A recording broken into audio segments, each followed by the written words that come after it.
Assalamualaikum warahmatullahi ta'ala wabarakatuh. Alhamdulillahilladzi amarana bitarkil ma'asi. Ashhadu an la ilaha illallah wahdahu la syarika lahu al-azizul muta'ali. وأشهد أن سيدنا محمدًا عبده ورسوله النبي الأمي. اللهم صل وسلم وبارك على سيدنا محمد عدد خلقه ورضا نفسه وزنة عرشه ومداد كلماته وعلى آله وصحبه بعدد كل حرف جرى به القلم إلى يوم لقائه أما بعد. رب اشرح لي صدري ويسر لي أمري واحلل عقدة من لساني يفقه قولي. ربي يسر ولا تعسر ربي تمم لنا بالخير. سبحانك لا علم لنا إلا ما علمتنا إنك أنت العليم الحكيم. حسبنا الله ونعم الوكيل لا حول ولا قوة إلا بالله العلي العظيم. بسم الله على نفسي ومالي وديني وأهلي. اللهم ردني بقضائك وبارك لي فيما قدر لي حتى لا أحب تعجيل ما أخرت ولا تأخير ما عجلت برحمتك يا أرحم الراحمين. آمين اللهم آمين.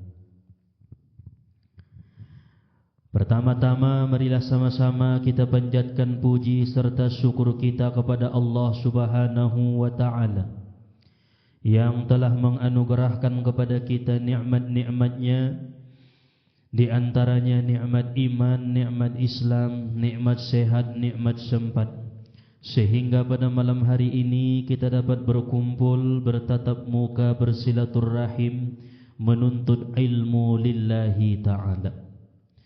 Kemudian salawat serta salam marilah sama-sama kita hadiahkan kepada junjungan kita Nabi besar Muhammad sallallahu alaihi wasallam, karena syafaat beliaulah yang kita harap-harapkan pada hari yauma la yanfa'u malun wala banun illa man atallaha biqalbin salim.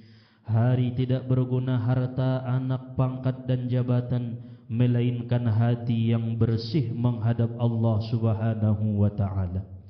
Oleh sebab itu marilah sama-sama kita bacakan salawat dengan ucapan Allahumma salli wa sallim wa barik ala sayyidina Muhammad wa ala ali sayyidina Muhammad. Adapun yang sama-sama kita muliakan para asatiz, para tuan-tuan guru kita, para alim ulama, dan juga kepada orang tua kita yang hadir pada malam hari ini, wabil khusus kepada sahibul bait beserta dengan keluarga yang telah menyediakan tempat dan menjamu kita dengan sebaik-baiknya. Semoga ini menjadi asbab Allah turunkan keberkahan imadi bakason. Umumna hadirin wal hadirat, Bapak Ibu jamaah Majlis Dalailul Ulum yang dirahmati oleh Allah Subhanahu wa ta'ala.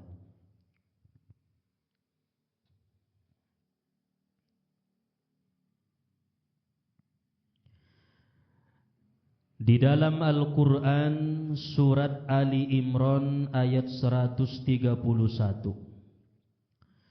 Allah Subhanahu wa ta'ala berfirman, Bismillahirrahmanirrahim. Wattaqun naral lati uiddat lil kafirin. Artinya, jagalah dirimu jangan sampai masuk ke dalam neraka yang disediakan Allah untuk orang-orang kafir. Wattaqun naral lati uiddat lil kafirin, kata Allah.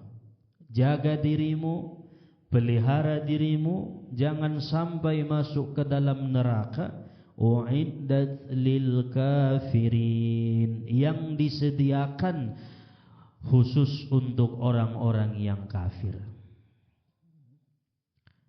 Artinya Allah memerintahkan kita, Allah menyuruh kita untuk menjaga diri dari api neraka. Sebab neraka itu disediakan untuk orang-orang kafir, bukan untuk orang-orang yang beriman. Maka orang yang beriman, walaupun sebiji zarrah ada iman di dalam hatinya, maka ia tidak akan pernah masuk ke dalam neraka kekal selama-lamanya.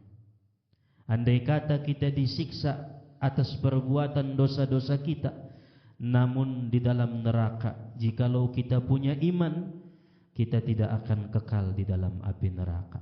Karena janji Allah, neraka itu uiddat lil kafirin, adalah tempat yang disediakan bagi orang-orang yang kafir, bagi orang-orang yang engkar kepada Allah Subhanahu wa ta'ala. Nah, itulah bunyi surat Ali Imran ayat 131.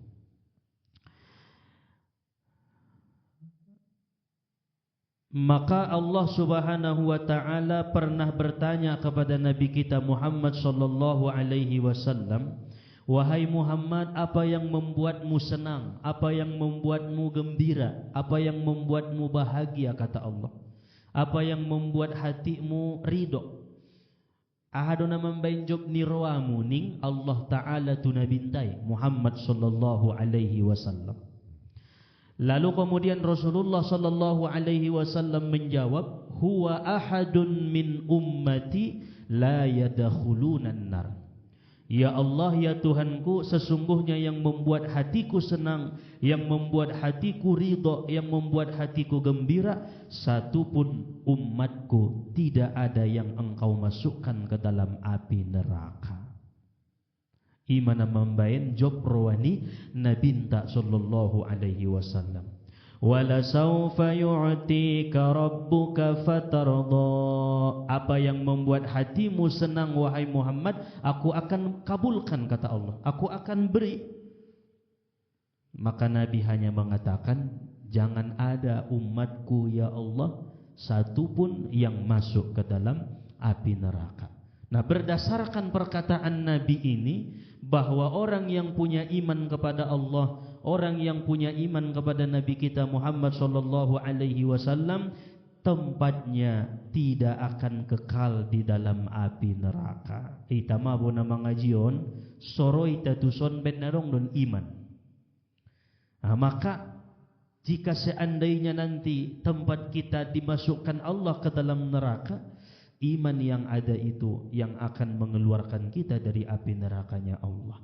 Tetapi jikalau kita kafir, jikalau kita engkar kepada Allah, jikalau kita tidak percaya kepada Nabi, maka kita akan kekal di dalam api neraka selama-lamanya. Karena api neraka itu uiddat lil kafirin, disediakan Allah bagi orang-orang kafir. Na'udzubillahi min zalik. Ulang sampai. Nah, karena ulang sampai kita menjadi orang yang kafir. Qala al-Imam al-Qurtubi, berkata Imam al-Qurtubi, menurut Imam al-Qurtubi menafsirkan ayat ini 131 surat Ali Imran, beliau mengatakan ittaqu 'amalal ladzi yanza'u minkumul iman fatastaujibunan nar.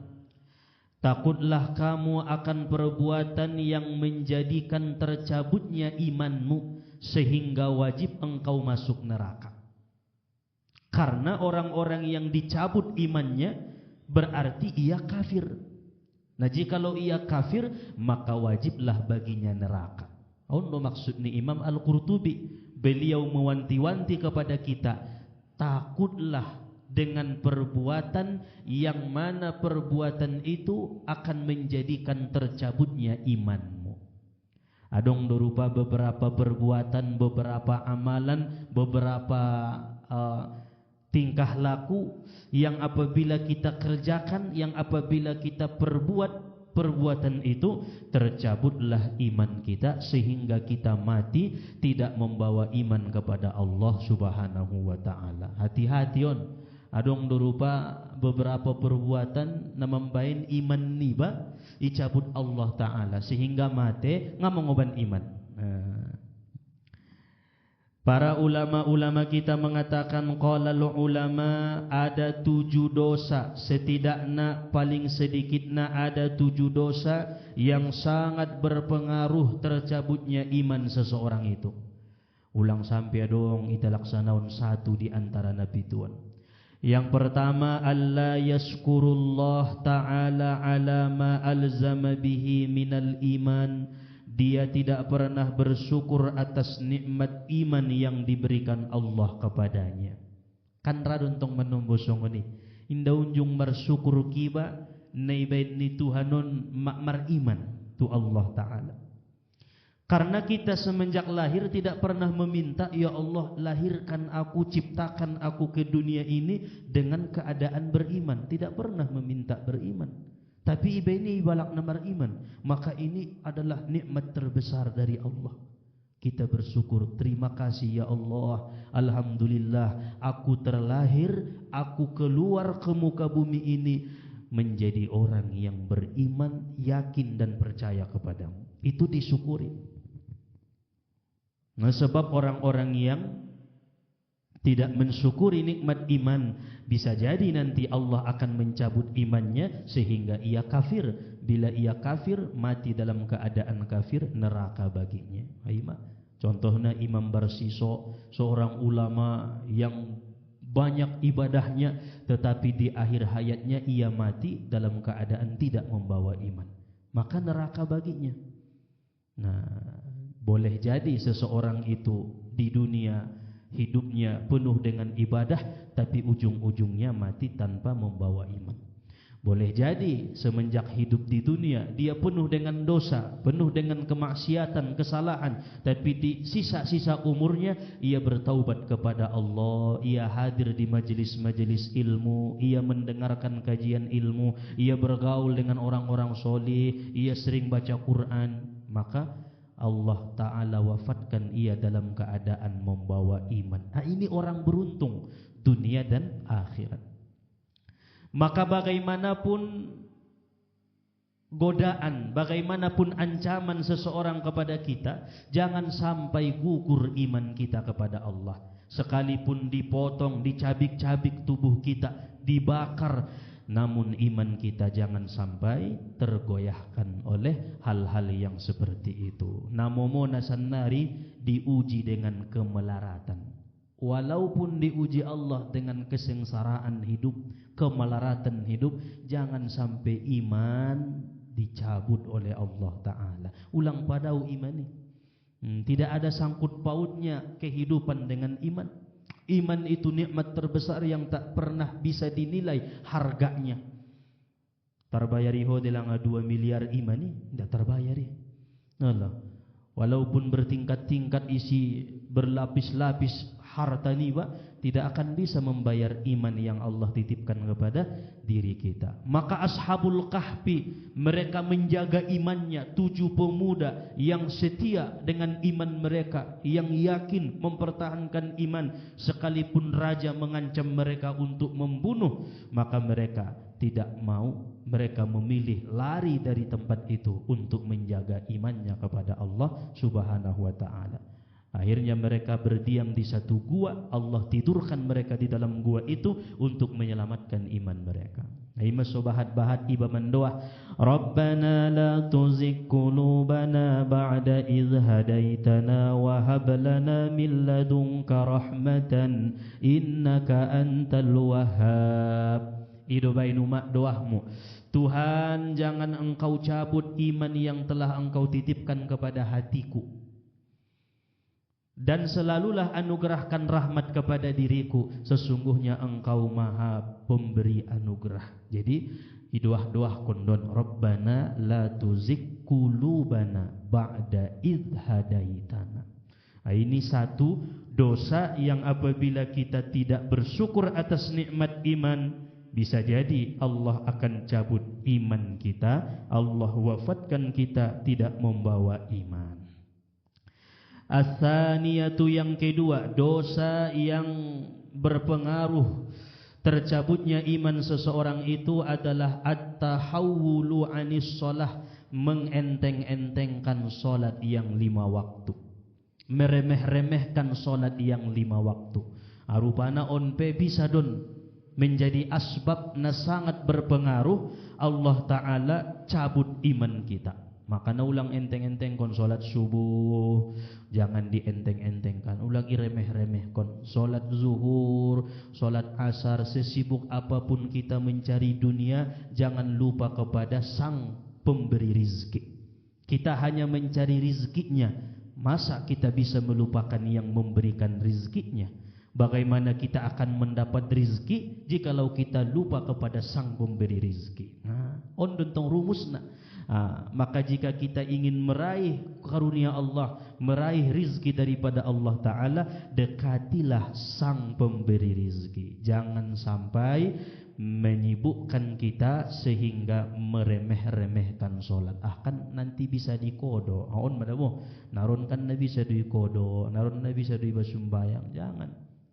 Jikalau sudah ada masuk waktunya, kemudian kita diberi Allah kesehatan, diberi Allah keimanan, maka jangan kita meremeh-remehkan solat yang 5 waktu. Ini banyak di akhir zaman, manusia-manusia itu mereka memperenteng-enteng solatnya.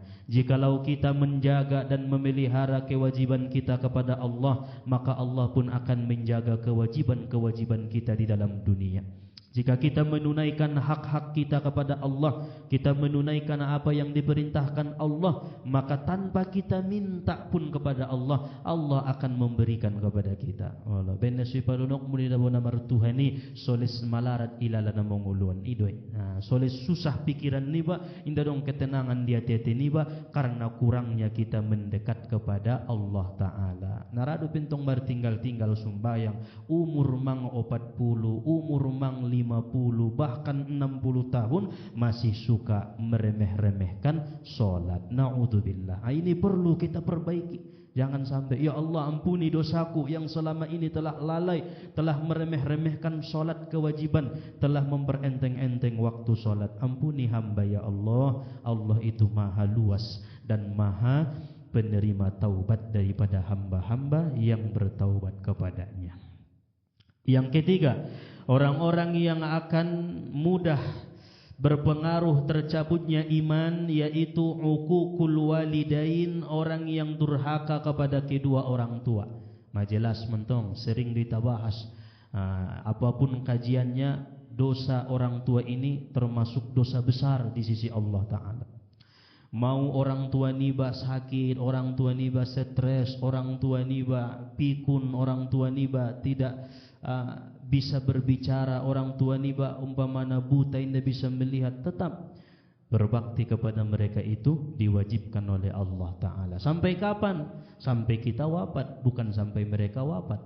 Nah, kebanyakan salah paham. Berbakti kepada orang tua sampai orang tua wafat. Tidak, sampai kita wafat. Kalau kita masih hidup, kita masih sehat, orang tua ada, orang tua tidak ada, wajib kita berbakti. Cuman caranya berbeda. Kalau orang tua masih hidup, datangi mereka, sayangi mereka, berlemah lembut kepada mereka, berkata baik kepada mereka, dan mentaati perintah-perintah mereka.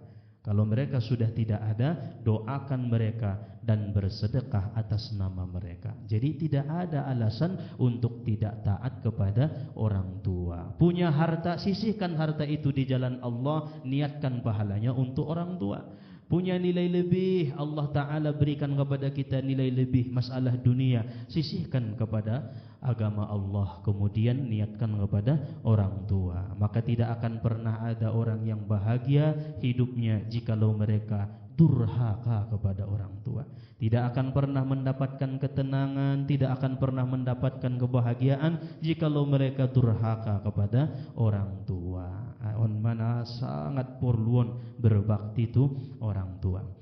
Yang keempat, dosa yang sangat berpengaruh tercabutnya iman, qati'ur rahmi, memutuskan silaturahmi antara saudara dengan saudara yang lain. Inda bersipang kulingan harana aha nasada inda marepeng nasada bahat epengna. Akhirnya putus silaturahmi. Ini pun adalah dosa yang memicu Allah cabut imannya. Kemudian yang kelima, zulmul ibad, menganiaya hamba-hamba Allah Ta'ala, menzolimi hamba-hamba Allah. Itu pun termasuk dosa yang akan berpengaruh tercabutnya iman. Nah, menyakiti, menzolimi, umpamana mamarjaga lison. Ro tiba-tiba sadabayo ibu ka iya musai samping ni bay. Ibu ka iya musai jolo ni bay. Kemudian kita menganiayanya, kita menzoliminya, bahkan kita menyakitinya secara langsung atau tidak secara langsung. Itu termasuk dosa yang akan berpengaruh tercabut iman ni Pak. Alak-alak na dengki, alak-alak na iri, ini cabut Tuhan do iman ni. Pala ketika mereka tidak bertaubat kepada Allah.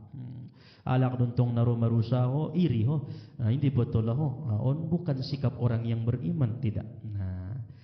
Kita harus tetap menjadi orang yang menjaga iman kita, jangan sampai dicabut oleh Allah Subhanahu wa ta'ala. Yang keenam, akilur riba, memakan harta riba, memasukkan yang haram ke dalam perutnya. Yang ketujuh, membuka aib orang-orang Islam, sering membeberkan aib kesalahan orang Islam, sering membuka aib-aib orang Islam. Itu termasuk dosa yang berpengaruh tercabutnya iman seseorang itu. Bila ada satu di antara yang 7 perkara ini kita lakukan, bersegeralah bertaubat kepada Allah dengan sebenar-benar taubat kepadanya. Dan insya Allah jika kita benar-benar bertaubat sesuai dengan anjuran syariat, maka kita akan diterima oleh Allah Ta'ala taubatnya. Dan masih banyak lagi dosa-dosa besar yang memicu terpancingnya amarah Allah sehingga dicabut imannya, seperti minum khamar, berzina dan lain sebagainya yang tidak disebutkan oleh ulama-ulama kita. Artinya garis besarna pitu dosa nangkinan ulang sampai dong ita laksanaon walaupun hanya satu. Nabi asona dawita onaon mengenteng-entengkan sumbayang na 5 waktu, atau menganiaya hamba Allah, zolim golarna, atau durhaka kepada orang tua, atau tidak bersyukur atas nikmat iman, atau makan riba, atau membuka aib sesama orang-orang yang Islam, orang-orang yang beriman kepada Allah Subhanahu wa ta'ala. Hadirin wal hadirat, Bapak Ibu yang dimuliakan oleh Allah. Wa an ba'dil 'arifin man qala ba'da salatil maghribi qabla an yatakallam Allahumma salli ala sayyidina Muhammadin wa ala alihi wa sahbihi bi'adadi kulli harfin jara bihil qalam asru marratin mata 'alal iman. Sebahagian orang-orang yang ma'rifat kepada Allah, para aulia-aulia Allah, mereka mengatakan, siapa orang yang mengata setelah solat maghrib sebelum ia berkata dengan urusan dunia, Allahumma salli ala sayyidina Muhammadin wa ala alihi wa sahbihi bi'adadi kulli harfin jarabihil qalam, sebanyak 10 kali, maka mati ia dalam keadaan beriman kepada Allah Subhanahu wa ta'ala. Ini salah satu wirid, salah satu amalan yang dianjurkan oleh ulama-ulama, aulia-aulia Allah yang ma'rifat kepada Allah, agar iman kita nanti tidak dicabut oleh Allah. Nah perlu nun, selain kita menghindari dosa-dosa yang 7 perkara tersebut, kita juga diperintahkan untuk mengamalkan solawat ini setelah solat maghrib sebelum berkata-kata dunia. Maksudnya ngape dong mangkuling urusan-urusan dunia iba, lalu kita bersolawat sebanyak 10 kali. Allahumma salli ala sayyidina Muhammadin wa ala alihi wa sahbihi bi'adadi kulli harfin jara bihil qalam. On masolawatna 10 noli ibaca mata alal iman, Allah wafatkan ia dalam keadaan beriman. Siapa yang wafat dalam keadaan beriman itu untung yang sangat besar dunia dan akhirat. Tetapi siapa yang wafat tanpa membawa iman itu adalah kerugian yang sangat besar dunia dan akhirat. Jadi sebenarnya yang untung kita belum tahu siapa yang untung. Anggo bahat harto untung may lalaho nanimu deh.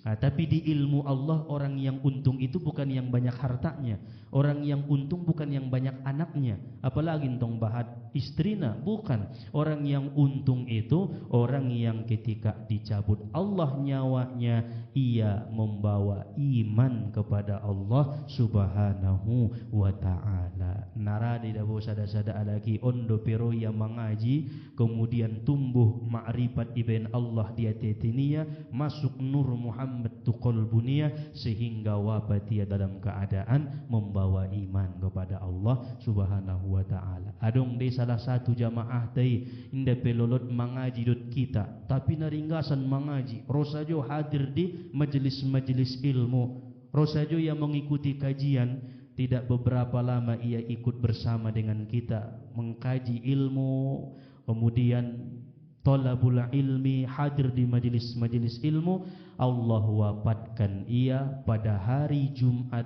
dan dikubur sebelum solat Jumat. Itu kan keistimewaan dari Allah Subhanahu wa ta'ala. Ilain Allah kemuliaan ini karena ia menjadikan sisa umurnya itu berbuat baik kepada Allah. Dong dia alak kita. Jadi i termasuk me alak namate yobania imannya tuhadapan ni Allah. Padahal sebelum ia mengenal agama, sebelum ia mengenal tentang ajaran Islam, ia masih banyak berbuat dosa-dosa dan memperlakukan dirinya layaknya bukan orang yang beriman. Tapi Allah tutup usianya dengan iman kepada Allah. Ini yang kita harapkan dari kajian ini. Mudah-mudahan Allah membuka hati kita, Allah menerangi hati kita, Allah titipkan kita iman dan kita pun mampu untuk menjaga keimanan itu jangan sampai tercabut.